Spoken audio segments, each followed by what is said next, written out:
প্রায় 200 বছরের প্রাচীন মুখবুড়িয়া জমিদার বাড়ির ইতিকথা। এই জমিদার বাড়ির পরতে পরতে লুকিয়ে আছে ইতিহাস। 64 কক্ষ বিশিষ্ট এই জমিদার বাড়ির মাটির নিচেও রয়েছে চোরাকুঠি। আর সেই চোরাকুঠিতে একসময় লুকিয়েছিলেন স্বাধীনতা সংগ্রামী ক্ষুদিরাম বসু। পূর্ব মেদিনীপুর জেলার ভগবানপুর 2 নম্বর ব্লকের মুখবেড়িয়া গ্রামে দাঁড়িয়ে থাকা এই জমিদার বাড়ি আজও অতীতের নানা স্মৃতি বয়ে বেড়ায়। চুন সুরকি নির্মিত জমিদার বাড়ির বড় বড় দরজা জানালা, মাটির নিচে গুপ্ত কক্ষ এবং সেই সময়ের স্থাপত্য কৌশল আজও আমাদের নজর কাড়ে। জমিদার ভোলানাথ নন্দ এই জমিদার বাড়ির প্রতিষ্ঠাতা। 3 পুত্রের মধ্যে গঙ্গাধর নন্দ ছিলেন এই এলাকার শিক্ষা বিস্তারের অন্যতম পথিকৃৎ। তিনি একের পর এক শিক্ষা প্রতিষ্ঠান গড়ে তোলেন। Mukhburia Gangadhar high school, Belda Gangadhar academy, Lalat Gangadhar academy এবং মুখবেড়িয়া গঙ্গাধর মহাবিদ্যালয়। শুধু স্কুল কলেজ প্রতিষ্ঠাই নয়, পড়াশোনায় আর্থিকভাবে পিছিয়ে পড়া বহু ছাত্রের শিক্ষার দায়িত্ব নিজের কাঁধে তুলে নেন তিনি। তাঁর উদ্যোগেই এই অঞ্চলে ধীরে ধীরে শিক্ষার আলো ছড়িয়ে পড়ে। জমিদার পরিবারের আরেক সদস্য দিগম্বর নন্দ স্বাধীনতা আন্দোলনে গুরুত্বপূর্ণ ভূমিকা পালন করেন।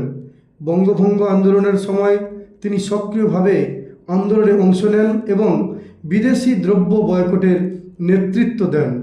এই জমিদার বাড়ির সঙ্গে জড়িয়ে আছে শিউরে ওঠার মতন ইতিহাস। ক্ষুদিরাম বসুর আশ্রয়, স্বাধীনতা আন্দোলনের উত্তাল সময়ে দিগম্বর নন্দ নিজেই ক্ষুদিরামকে নিয়ে এসেছিলেন এই বাড়িতে।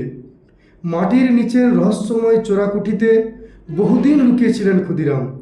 চোরাপথে তৈরি এই কুঠি প্রাণ ভয়ে দিন কাটালেও তিনি ছিলেন দৃঢ় মনোবলে অটল। জমিদার বাড়ির সেই গোপন কুঠি আজও শিহরিত করে আমাদের। বাড়ির ভগ্নাংশ, পুরনো দেওয়াল, পুরনো কড়িকাঠ সব কিছুতেই যেন লুকিয়ে আছে সেই সময়ের গল্প। আজও বহু ইতিহাসের সাক্ষী হয়ে দাঁড়িয়ে আছে মুখবেড়িয়া জমিদার বাড়ি। বাড়িটির অনেকটাই সংস্কার করা হয়েছে, তবুও তার প্রাচীন ইতিহাস এখনও অক্ষত রয়েছে। দীঘা থেকে মাত্র কয়েক কিলোমিটার দূরে এই বাড়িতে গেলে গা শিউরে ওঠা অনুভূতি জাগে। 64 কক্ষের বিশাল বাড়ি, মাটির নিচের গোপন কুঠি এবং স্বাধীনতা সংগ্রামের স্মৃতি সব মিলিয়ে এটি এক অনন্য ঐতিহাসিক নিদর্শন।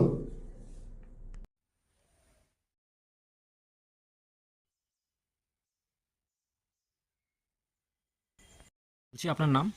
দেবকুমার ভট্টাচার্য। বলছি এই যে বাড়ি, মানে এই জমিদার বাড়ির ইতিহাস কি আছে?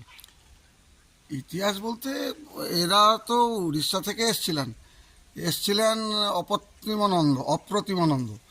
তার বেশ কয়েক পুরুষ পরে জমিদার হিসাবে এখানে প্রতিষ্ঠিত হন ভোলানাথ নন্দ, কয়েক পুরুষ পরে। সে লম্বা ইতিহাস। তারপরে ভোলানাথবাবু এখানে প্রথম এইখানে যে বাড়ি করেছেন, ওই বাড়িটা প্রায় 1 বিঘা জায়গার উপরে একটা বাড়ি করেছিলেন। পরবর্তী সময় যেখানে দাঁড়িয়ে আছি, এই সামনে যে বাড়ি, যদিও পরে ইনোভেশন হয়েছে, চেঞ্জ হয়ে গেছে অনেক গেট আপ, তো এটা গঙ্গাধরবাবুর করা। গঙ্গাধরবাবুর পরে 2 ছেলে ষোলজা বিরজা 2জন, তারাও জমিদার ছিল। তারপরে জমিদারি উচ্ছেদ হয়েছে। এই হচ্ছে হিস্ট্রিটা মোটামুটি। তো এদের ছিল, দেখেছি আমি পার্টিশান ডিডটা, গঙ্গাধরবাবুর এক ভাইয়ের কাছে ছিল 36,000 বিঘা। পার্টিশান ডিডটা আমি দেখেছি। পার্টিশান ডিডগুলো পড়েছিল, চামড়ার তৈরি, উপরে চামড়ার কভার। এখন এখন এখানে কেউ থাকে? এখন সবাই যাতায়াত করে, কেননা অনুষ্ঠানগুলো বজায় আছে। দুর্গাপূজা, কালী পূজা, জগদ্ধাত্রী পূজা সবগুলোই হয়, সমস্ত অনুষ্ঠান হয়। এখন যেমন গীতা জয়ন্তী হচ্ছে, মোক্ষদা একাদশী থেকে শুরু হয়েছে, বকুল অমাবস্যাতে যজ্ঞ হবে। এটা সব জায়গায় যেমন বাইরে হচ্ছে, এখানেও গীতা যজ্ঞ হয়। আচ্ছা, এখানে ক্ষুদিরাম এসেছিল কি বলছিলেন? ক্ষুদিরাম এসছিলেন, তিনি এইখানটাকে মুখবেড়িয়াকে বেশ করতে, কেননা এই গঙ্গাধর মেজ ভাই দিগম্বর নন্দ তিনি বিপ্লবী ছিলেন এবং শেষ বয়সে ধরা পড়ার ভয়ে কাশিতে গিয়েছিলেন, ওইখানেই মারা গেছেন।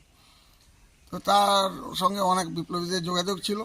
ক্ষুদিরাম এখানে এসে আত্মগোপন করেছিলেন এবং এখানে কাছাকাছি এলাকায় ধরুন 5-10 কিলোমিটার দূর পর্যন্ত এলাকায় বিভিন্ন জায়গায় ঘাঁটি করে সংগঠন তৈরি করতেন, বিপ্লবীদের সংগঠন তৈরি করতেন। তো এখানেই থাকতেন, বেশ কিছুদিন ছিলেন। এবং ক্ষুদিরাম যখন ওই বোমা ছুঁড়তে গেলেন, এখান থেকেই তার যাত্রা শুরু হয়েছিল। এখানে তিনি মূলত কি করতেন কি? সংগঠন করতেন, বিভিন্ন জায়গাতে সংগঠন করতেন, লাঠি খেলা এই সমস্ত শেখাতেন। 5-10 কিলোমিটারের মধ্যে বিভিন্ন জায়গায় বলাগাড়ে শেখাতেন, জুখিয়াতে শেখাতেন, এরকম আরও অনেকগুলো জায়গা আছে। এই মুহূর্তে আমি চট করে সবগুলো নাম বলতে পারছি না, আছে হিস্ট্রি লেখা অনেক জায়গাতেই। তো উনি এখানে থেকে বিভিন্ন জায়গায় গিয়ে ইন্সপায়ার করতেন ছেলেমেয়েদের, আর ওখানে সমস্ত যারা ছিল তারা লাঠি খেলা টেলা করতো, রাত্রিবেলা সমস্ত শেখানো হতো। আর ওর কাছে 2টো পিস্তল ছিল, একটা বীরেজবাবু স্ত্রীর কাছে রাখা ছিল, তাকে মা বলে রাখতেন, আর একটা নিজের কাছে রাখতেন। যাওয়ার সময় 2টো নিয়ে গেছেন।